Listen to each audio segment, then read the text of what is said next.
Hello friends, எல்லாருக்கும் இந்த நாள் இனிய நாளாக அமைய என்னுடைய நல்வாழ்த்துக்கள். இந்த வீடியோவில் நம்ம இந்த சூப்பர் புல்லட் 2006 மாடல் சூப்பர் புல்லட்டை பற்றின டீட்டெயில்ஸ் தான் பார்க்க போகிறோம்.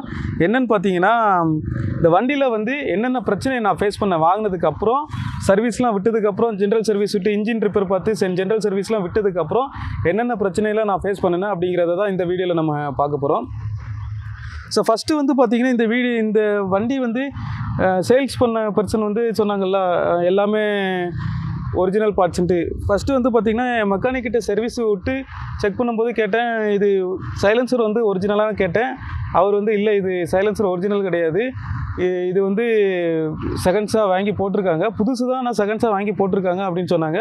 ஸோ நான் அந்த பர்சன்கிட்ட நான் பேசியிருந்தேன். அப்புறம் அதாவது பைக் சேல் பண்ணார் பார்த்தீங்களா, அவர்கிட்ட பேசியிருந்தேன். அவர் என்ன சொன்னார்னா, விற்கும்போது இது ஒரிஜினல் சொல்லி விற்றார். ஆனால் நான் கேட்டேன், ப்ரோ இது வந்து ஒரிஜினல் இல்லை அப்படின்னு சொன்னேன். ஆமாம் ப்ரோ, இது ஒரிஜினல் கிடையாது, எலக்ட்ரா மாடலோட சைலன்சர் தான் இதுக்கு வாங்கி போட்டிருந்தோம். எதுக்காக போட்டிருந்தோன்னா, மைலேஜ் அதிகமாக கிடைக்கும். ஒரிஜினல் சைலன்சர் போட்டிருந்தா மைலேஜ் கம்மியாக கிடைக்கும் ப்ரோ, உங்களுக்கு வந்து மைலேஜ் இப்போ நல்லாயிருக்கும், அதனால தான் நான் இதை வாங்கி போட்டிருந்தேன்.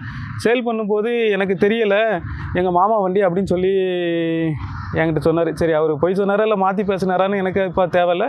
ஆனால் எனக்கு வந்து அவர் சொன்ன மாதிரி ஒரு விஷயம் பேடாக இருந்தாலும் இன்னொரு விஷயம் வந்து எனக்கு நல்லதாக தான் படுது. ஏன்னு சொல்கிறேன்னா, ஒரிஜினல் வந்து அந்த பீட் சவுண்ட் வந்து கொஞ்சம் நல்லாயிருக்கும். ஆனால் இந்த சைலன்சர் வந்து பார்த்திங்கன்னா, பீட் சவுண்டு அந்தளவுக்கு இல்லை, இருந்தாலும் மைலேஜ் எனக்கு நல்லா கிடைக்கும். லாங் போகும்போது வந்து எனக்கு 35 to 38 வரைக்கும் கிடைக்கும். ஸோ ஒரிஜினல் போட்டிருந்தால் மேபி 30க்கு உள்ளே தான் கிடச்சிருக்குன்னு எல்லோரும் சொன்னாங்க. ஆனால் எனக்கு தெரியல, மேபி அதை நான் ஓட்டி பார்த்துருந்தா அதை வந்து கரெக்டான ரிவ்யூ உங்களுக்கு நான் கொடுத்துருப்பேன். அது ஒன்று. ரெண்டாவது வந்து பார்த்திங்கன்னா, இதில் வந்து ரெஃப்ரிஜரேட்டர் வரும். ரெஃப்ரிஜரேட்டர்னால் உங்களுக்கு என்னென்னு தெரிஞ்சிருக்குன்னு நினைக்கிறேன் புல்லட் யூஸ் பண்ணுறவங்களுக்கு. என்னோடய மெக்கானிக் என்ன சொன்னான்னா, நான் ஜென்ரல் சர்வீஸ் விடும்போது ரெஃப்ரிஜரேட்டர் போயிட்டு நீங்கள் வந்து புதுப்பேட்டை, அதாவது சென்னையில் வந்து புதுப்பேட்டைன்னு ஒரு ஏரியா உண்டு, பைக் பார்ட்ஸு, ஆக்சசரிஸ், கார் எல்லா ஆக்சசரிஸும் அங்கே கிடைக்கும். அங்கே வந்து நீங்கள் ரெஃப்ரிஜரேட்டர் நீங்கள் போனீங்கன்னா வாங்கிட்டு வாங்க. நான் இப்போதைக்கு போகல, நான் கொஞ்சம் அட்ஜஸ்ட் பண்ணி விடுறேன், உங்களுக்கு பிரச்சனை எதுவும் இருக்காது, ஆனால் அடுத்த சர்வீஸில் மாற்றிடலாம் அப்படின்னு சொன்னார். ஆனால் இன்னொன்றும் சொன்னார், ரெஃப்ரிஜரேட்டர் ஒர்க் ஆகலைன்னா வண்டி ஸ்டார்ட் ஆகாது அப்படின்னு சொன்னார். ப்ளஸ் வந்து இது வந்து பேட்டரியும் வேணும் அப்படின்னு சொல்லியிருந்தார். நான் ஒன்று அப்புறம் என்ன பண்ணேன், சரி சர்வீஸ் விட்டு எடுத்துகிட்டு வந்துட்டேன். ஒரு 10 நாள் கழிச்சு புதுப்பேட்டைக்கு நானே வண்டி எடுத்துகிட்டு போயிருந்தேன். அங்கே வந்து ஒரு பாய் வந்து எலக்ட்ரிக்ஸை நல்லா பார்ப்பார், ஒயரிங், அதாவது பைக்குக்கு வந்து ஒயரிங் வந்து நல்லா பார்ப்பார் அப்படின்னு என்னோடய ஃப்ரெண்டு, ஆஃபீஸில் ஒர்க் பண்ணுற ஃப்ரெண்டு ஒரு ஆள் சொன்னாங்க. அவர் வந்து நேம் வந்து பார்த்திங்கன்னா சண்முக தினேஷ். அவர் வந்து ட்ரிப்பு, அதாவது லாங் ட்ரிப்லாம் அடிக்கிறல ஸ்பெஷலிஸ்ட்டு. ஓல்டு புல்லட்டை பற்றி நல்லா ஓரளவு விஷயங்கள் அவங்களுக்கு வந்து தெரியும். ஸோ நான் வந்து அவர்கிட்ட கேட்டு தான் ஒவ்வொரு அப்டேட்டு என்னோடய வண்டியில் நான் வந்து பண்ணிகிட்ருக்கேன். அவர்கிட்ட தான் ஐடியா கேட்டேன், ஜி இப்படி என்னோடய பைக் வந்து ஒயரிங் ஒர்க்லாம் பண்ணணும், உங்களுக்கு தெரிஞ்ச மெக்கானிக் இருந்தால் சொல்லுங்கன்ட்டு. உடனே அவர் புதுப்பேட்டையில் வந்து ஒரு பாய், அவர் பேர் வந்து எனக்கு சரியாக தெரியலை, நான் ஒரு 2 தடவை தான் போயிருந்தேன் அவர்கிட்ட. ஆனால் நல்லா 2 தடவை போகும்போது, ஃபஸ்ட்டு தடவை போகும்போது இம்ப்ரெஸ் ஆனனால தான் நான் செகண்ட் டைமும் போனேன். ஃபஸ்ட் டைம் வந்து பார்த்திங்கன்னா, இந்த லைட்டு வந்து எனக்கு பவர் கொஞ்சம் கம்மியாக இருந்துச்சு, அதனால் அவரை போய் பார்த்து லைட்லாம் மாற்றிட்டு வந்தேன். அவர்கிட்ட போனதுக்கப்புறம் என்ன சொன்னார் பார்த்தீங்கன்னா, இது வந்து ரெஃப்ரிஜரேட்டர் வந்து பிரச்சனை தான், இது இல்லைன்னா வண்டி ஸ்டார்ட் ஆகாது அப்படின்னு சொல்லியிருந்தார். ஆனால் என் மெக்கானிக் வந்து என்ன சொன்னார், இதே கான்செப்ட் சொன்னார். ஆனால் பேட்ரி இருந்தால் தான் ரெஃப்ரிஜரேட்டருக்கு பவர் சர்க்யூட்லாம் ஆகி வண்டி ரன் ஆகும் அப்படிங்கிற மாதிரி அவர் சொல்லியிருந்தார். ஆனால் புதுப்பேட்டையில் உள்ள பாய் வந்து பார்த்திங்கன்னா, பேட்ரி இல்லாமலே நான் இந்த வண்டியை நான் ரெஃப்ரிஜரேட்டர் மாற்றி பக்காவாக வச்சு கொடுக்குறேன் அப்படின்னு சொல்லியிருந்தார். 1500 கிட்ட வந்துச்சு ரெஃப்ரிஜரேட்டர். என்ன ரெஃப்ரிஜரேட்டர் பார்த்தீங்கன்னா, ஹிமாலயன் வண்டி இருக்குது பார்த்தீங்களா, ஹிமாலயன் புல்லட்டோட ரெஃப்ரிஜரேட்டர் தான் போட்டிருந்தாங்க, 1500.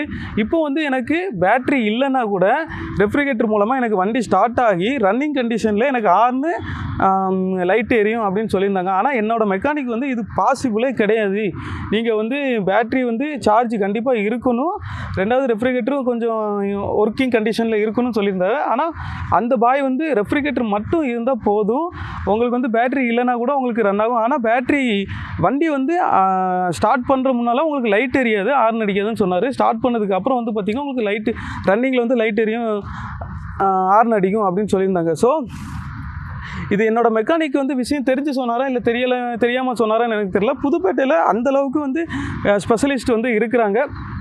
புல்லட்டு ஓல்டு விண்டேஜாக இருக்கட்டும், இல்லை நியூ புல்லட்டாக இருக்கட்டும், எந்த புல்லட்டாக இருந்தாலும் அவங்க வந்து பிரித்து மேய்ஞ்சிருவாங்க அப்படின்னு தான் சொல்ல முடியும். ஸோ இது மூலமாக என்ன ஆச்சுன்னா, இப்போது எனக்கு வந்து ஹிமாலயன் ரெஃப்ரிஜரேட்டர் போட்டதுனால எனக்கு வந்து ஸ்டார்டிங் ட்ரபிள் வந்து அந்தளவுக்கு இல்லை. ஆனால் என்னோடய வண்டி வந்து பார்த்திங்கன்னா காலையில் ஒரு 10 மணி நேரம் கழித்து நான் பார்க்கும்போது 10 மணி நேரம் வண்டி ஆஃப் பண்ணிவிட்டு ஸ்டார்ட் பண்ணும்போது எப்படி பார்த்தாலும் ஒரு 10 நேரம் எனக்கு கிக் அடிக்கிற மாதிரி தாங்க இருக்குது. அது ஏன்னு தெரில, ஒருவேளை எனக்கு ஸ்டார்ட் பண்ண தெரியலையா இல்லையான்னு எனக்கு தெரியல. ஆனால் நல்லா ரன்னிங் கண்டிஷனுக்கு அதுக்கப்புறம் வந்து பார்த்திங்கன்னா ஒரு அரை மணி நேரம் 1 மணி நேரம் விட்டுட்டு கிக் பண்ணால் கூட ஒரு அடியில் பொறுமையாக அடித்தாலே எனக்கு கிக் ஆகி வண்டி வந்து நல்லா ஸ்டார்ட் ஆகிடுது. அதுக்கப்புறம் வந்து பார்த்திங்கன்னா நான் இந்த வண்டியில் என்ன சேஞ்சஸ் பண்ணேன்னா, இந்த பிரிண்ட்ஸு இந்த சீட்டு கவர் தான் நான் சேஞ்ச் பண்ணேன். அதாவது பிளேட்டில் இருந்து எல்லாமே புதுசு தாங்க.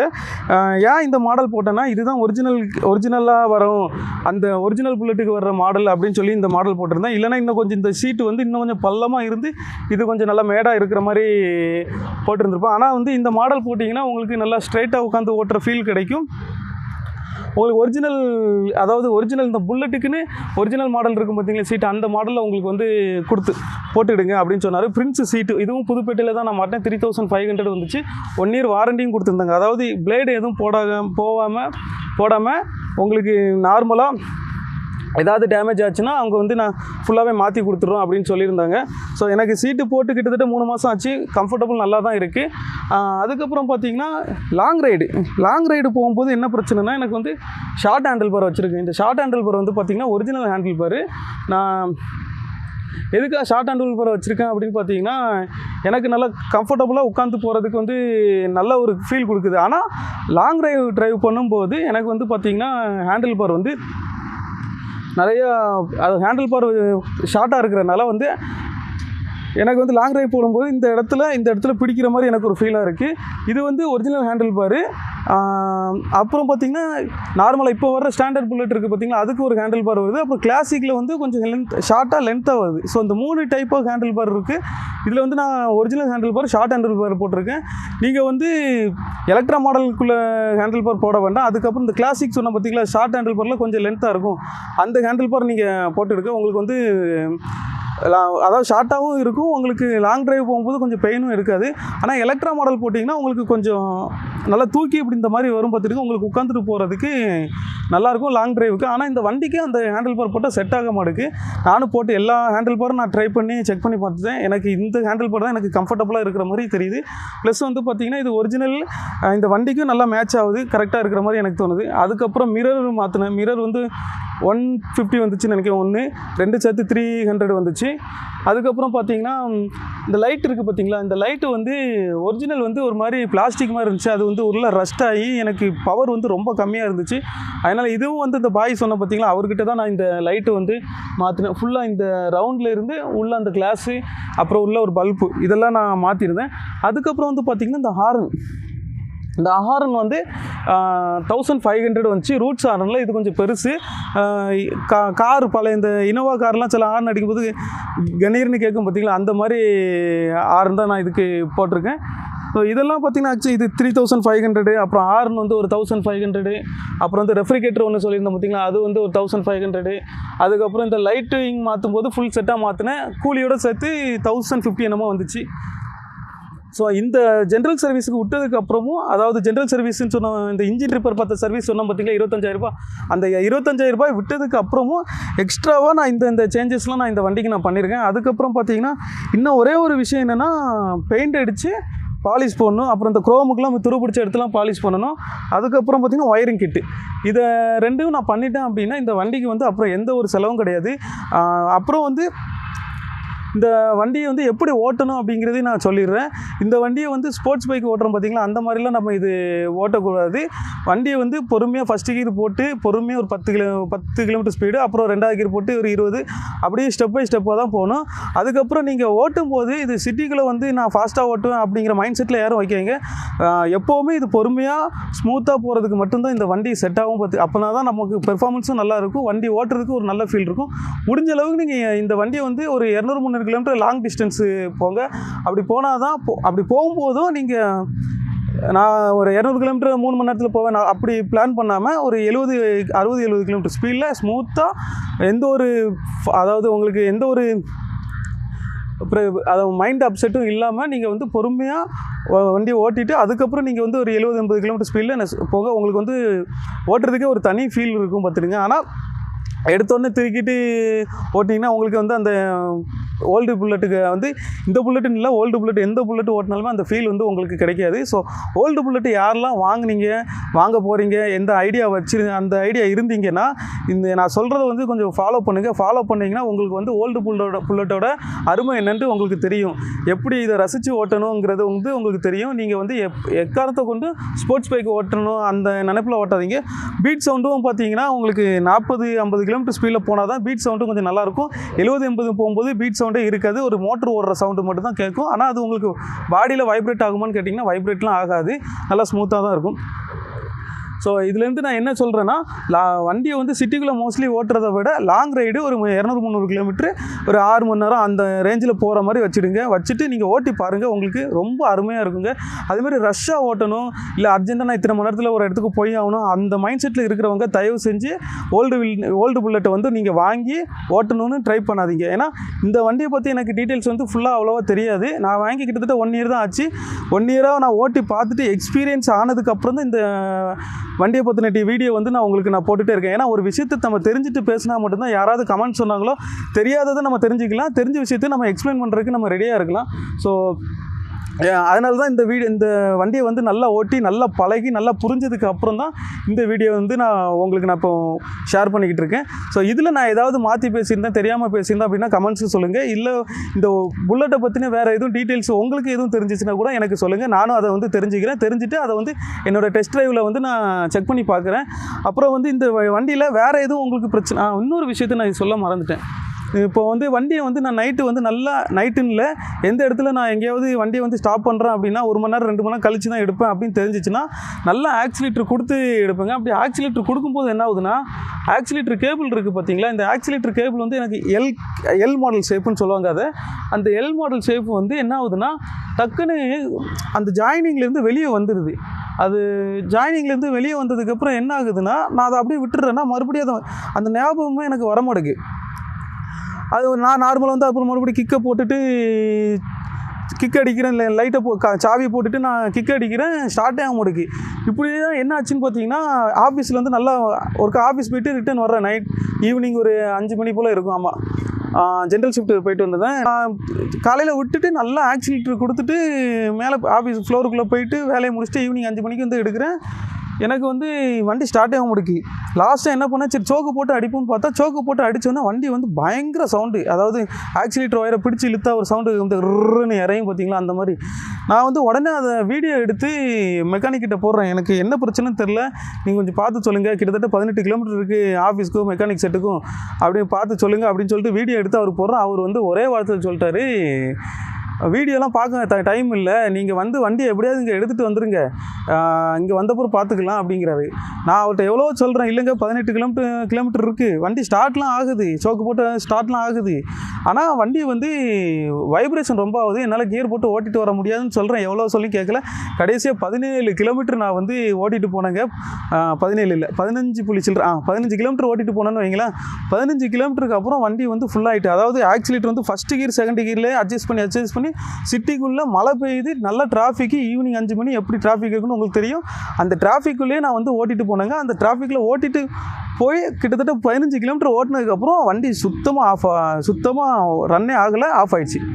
நானும் அப்புறம் கிக்கு போட்டு அடிக்கிறேன், ஃபோன் எடுத்து பேச முடியல, ஏன்னா மழை பெஞ்சிக்கிட்டு இருக்கு, ஃபோன் எடுத்தால் அது நனைஞ்சிருது, எனக்கு எந்த ஒரு ஆப்ஷனுமே இல்லை எனக்கு. அதுக்கப்புறம் வந்து பார்த்திங்கன்னா 2 கிலோமீட்டர் கிட்டத்தட்ட நான் உருட்டிகிட்டே போயிட்டேன் மெக்கானிக்கிட்ட. போகிற வழியில் வந்து 2-3 மெக்கானிக்கிட்ட பார்த்தேன், வண்டி வந்து ஸ்டார்ட் பண்ணி கொடுங்க அப்படின்ட்டு. யாருமே இல்லை, ஓல்டு புல்லட் பார்க்க மாட்டேன்னு சொன்னாங்க. அதுக்கப்புறம் தான் விஷயத்தை நான் தெரிஞ்சுக்கிட்டேன். இந்த புல்லட்டை வந்து முடிஞ்ச அளவுக்கு நம்மளே எல்லா விஷயத்தையும் நம்ம தெரிஞ்சுட்டு அதுக்கான கிட்டெல்லாம் நம்மளே பைக்லேயே செப்பரேட்டாக வாங்கி வச்சுட்டு என்னென்ன பிரச்சனை வருதோ மெக்கானிக்கிட்ட இருந்தோ இல்லை தெரிஞ்சவங்க மூலமாக இந்த புல்லட்டை பற்றின டீட்டெயில்ஸை தெரிஞ்சுட்டு நம்மளே ரிப்பேர் பார்த்துடணும் அப்படிங்கிற மைண்ட் செட்டுக்கு கிட்டத்தட்ட நான் அப்போ தானே இறங்கினேன். ஸோ இப்போ நான் கண்டினியூ பண்ணுறேன்.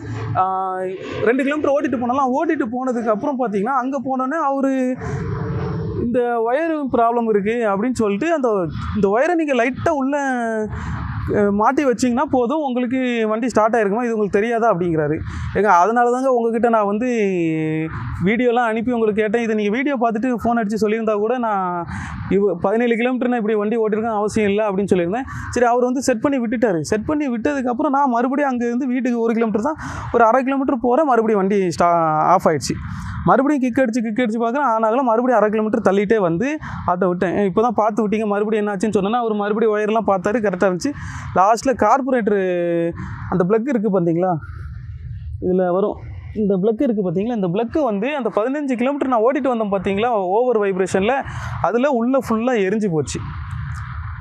அப்புறம் மறுபடியும் கார்பரேட்டர் அந்த ப்ளக்கு வந்து வாங்கி மாட்டி அதுக்கப்புறம் ஸ்டார்ட் பண்ணி கொடுத்தாரு. கிட்டத்தட்ட அன்றைக்கி நான் எப்போவுமே 3/4 மணி நேரம் 1 மணி நேரத்தில் வீட்டுக்கு வருவேன், 17 கிலோமீட்டர் ஏன்னா டிராஃபிக்காக இருக்கும். அன்றைக்கி வந்து பார்த்திங்கன்னா கிட்டத்தட்ட 3 மணி நேரம் ஆயிடுச்சு. இதில் 2 கிலோமீட்டர் மலையில் வண்டியை தள்ளிகிட்டே போயிருக்கேன். அப்போது எந்த அளவுக்கு அப்போ எனக்கு ஃபீல் இருக்குன்னு பார்த்துடுங்க. ஸோ இதை நான் ஏன் சொல்கிறேன் அப்படின்னா, எனக்கு வந்து இந்த வண்டியை வந்து விட்டு கொடுக்குறதுக்கு மனசு இல்லை, மெக்கானிக்கை பற்றியும் வெளியே சொல்லவே மனசு இல்லை. ஆனால் எனக்கு வந்து இதுக்கப்புறம் ஏதாவது நான் எங்கேயாவது மாட்டிக்கிட்டேன் அப்படின்னா இந்த எக்ஸ்பீரியன்ஸ் வந்து எனக்கு யூஸ்ஃபுல்லாக இருக்கும். அப்போ வந்து நானே அந்த ப்ளக்கை கலத்தி என்ன பண்ணணுமோ, இல்லை ப்ளக்கை எங்கேயும் வாங்கிட்டு வந்து மாட்டி அதை வந்து கரெக்டாக ஹீட் பண்ணிவிட்டு அதில் மாட்டி கிக் பண்ணால் ஸ்டார்ட் ஆயிரும் அப்படிங்கிற விஷயத்தெல்லாம் நான் கொஞ்சம் கொஞ்சமாக தெரிஞ்சுக்கிறேன். ரெண்டாவது, இது ஓல்டு புல்லட்டு, மோஸ்ட்லி யாருமே பார்க்க மாட்டாங்க. அதனால தான் இந்த வண்டியை வந்து நமக்கு நாமளே எந்த அளவுக்கு தெரியுமோ தெரிஞ்சு வச்சுட்டு சர்வீஸ் பண்ணுறது ரொம்ப ரொம்ப பெட்ரு. ஏன்னா நம்ம லாங் போனாலோ இல்லை நிறைய இடத்துலையோ இந்த ஓல்டு புல்லட் பார்க்குற மெக்கானிக்ஸ் வந்து கம்மி. ரெண்டாவது, அவங்க ரொம்ப டிமாண்டும் பண்ணுறாங்க. ஒரு ஜென்ரல் சர்வீஸுக்கே என்னோடய மெக்கானிக்லாம் 2 நாள் ஆகும், 3 நாள் ஆகும். அதுவும் நாளைக்கு வாங்கன்னு 2 தடவை சொன்னதுக்கு அப்புறம் தான் 3ஆவது தடவை போகும்போது தான் எனக்கு வந்து சர்வீஸ்க்கே எடுக்கிறாங்க. அந்தளவுக்கு வந்து டிமாண்ட் வந்து க்ரியேட் பண்ணி வச்சுருக்காங்க. ரெண்டாவது, நிறைய பேர் புது புல்லட்டுக்கு கம்ப்ளீட்டாக மாறினால ஓல்டு புல்லட்டை பற்றின அவேர்னஸும் நிறைய பேருக்கு தெரியலை. ஸோ இந்த வீடியோ பார்த்து அவங்களுக்கும் இந்த ஓல்டு புல்லட்டை பற்றின அவேர்னஸும் நீங்கள் கொண்டு போய் சேருங்க. இதோட பெனிஃபிட்ஸ் என்ன, இது வந்து லாங் ரைடுக்கு எப்படி போகும் அப்படிங்கிற டீட்டெயில்ஸ் வந்து நீங்கள் அவங்களுக்கு ஷேர் பண்ணுங்கள். ஸோ இதோட நான் இந்த வீடியோ முடிச்சுக்கிறேங்க. இந்த வீடியோவில் ஏதாவது உங்களுக்கு தெரிஞ்ச விஷயங்கள் நான் எதுவும் சொல்லாமல் விட்டுருந்தேன் அப்படின்னா எனக்கு கமெண்ட்ஸில் சொல்லுங்கள், நானும் தெரிஞ்சுக்கிறேன்.